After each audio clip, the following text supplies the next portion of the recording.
Right. Hi, my name is Melissa Miller. This is my second term in this program. I took 360, 361, and 362 during the first 7 weeks of the summer. And right now I'm also currently taking 365 and 367 in addition to this course. I work in HR, particularly in training, talent enablement at a financial software company here in Boise. My background's in math, and I was a teacher for the better part of a decade before moving into a data analyst role when I moved to Boise from Chicago 3 years ago.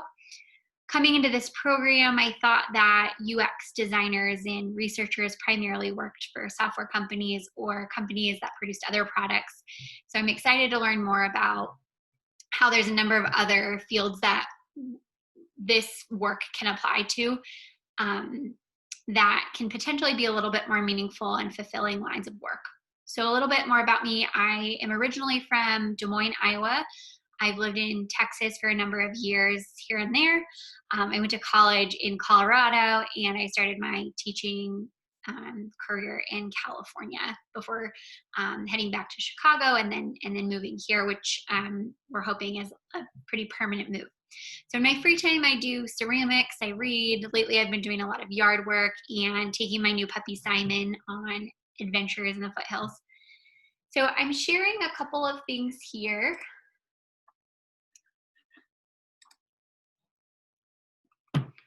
Um, so this is my personal website, which I'll link to. I just wanted to share a couple of quick pictures. So I have a number of paintings and other media here. This is a self-portrait I did several years ago for a class. It's a complimentary color self-portrait with a yellow, green, and a red purple were the two colors that I chose.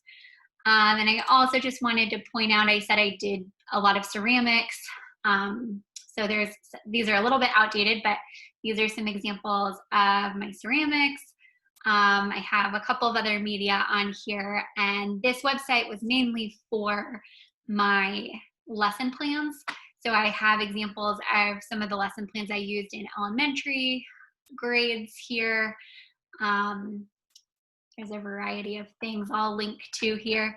And I also have some examples of what I did with my secondary students as well. So these were middle school and high school students with a variety of like unit plans there as well.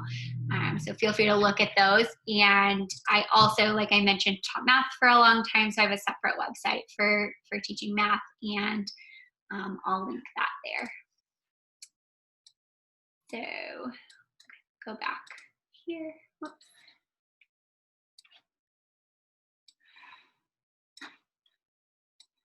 Okay.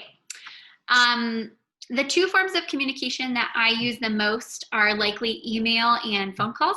I use emails for more professional exchanges, and it also helps me organize my thoughts before communicating. I often need to outline the conversation points or what I need from somebody. Also, I like email because it helps me um, it gives people time to kind of read and respond. I often do not need an immediate response for what I'm emailing.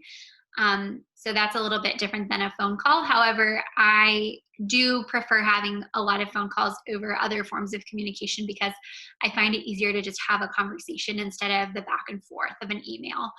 It's also helpful when the conversation is really nuanced and I need to explain some things, or perhaps in situations where I'm not really sure what I need to be communicating, I need to kind of think it through myself. So it's helpful for me to orally process some of those things with a thinking partner. One of the reasons for this is also that most of my friends and family live all over the country. So, on a personal note, conversations help me keep in touch with them in ways that like texting doesn't. I do text sometimes and often find it easier to have a conversation with people, but texting is sometimes the more appropriate route to go. So at work, I make use of our messenger service through Teams. We used to use Jabber. And often when I need to get a hold of someone with a quick, small question, and that just seems like the more appropriate mode of communication. While I find that useful at work, I don't really have a need for that like texting doesn't fulfill in my personal life. I've used things like GChat or other instant messengers or even like Snapchat, but found them more as like a little toy than an actual useful mode of communication. So I found that most of the people I needed to talk to weren't available or didn't use that feature. I make use of snail mail often to keep in touch with long distance friends as well, but it's not one of my main modes of communication. I also have accounts on a variety of social media platforms like Instagram and Facebook.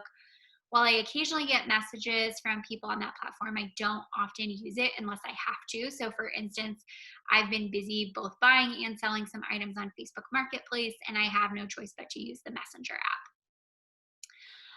So, in terms of accessibility of this particular mode of communication, folks who have trouble hearing, which is actually a category I myself fall into, though my hearing loss is a little more minor than many other people's. They might have trouble understanding my recording. So, one modification I could make is providing a written transcript or closed captioning. Another is, since I'm including some paintings, if people are visually impaired or colorblind, they might not be able to get the same experience out of that media as I'd hoped. So, one modification is to describe that work above, which I've done. Okay. Thanks for your time.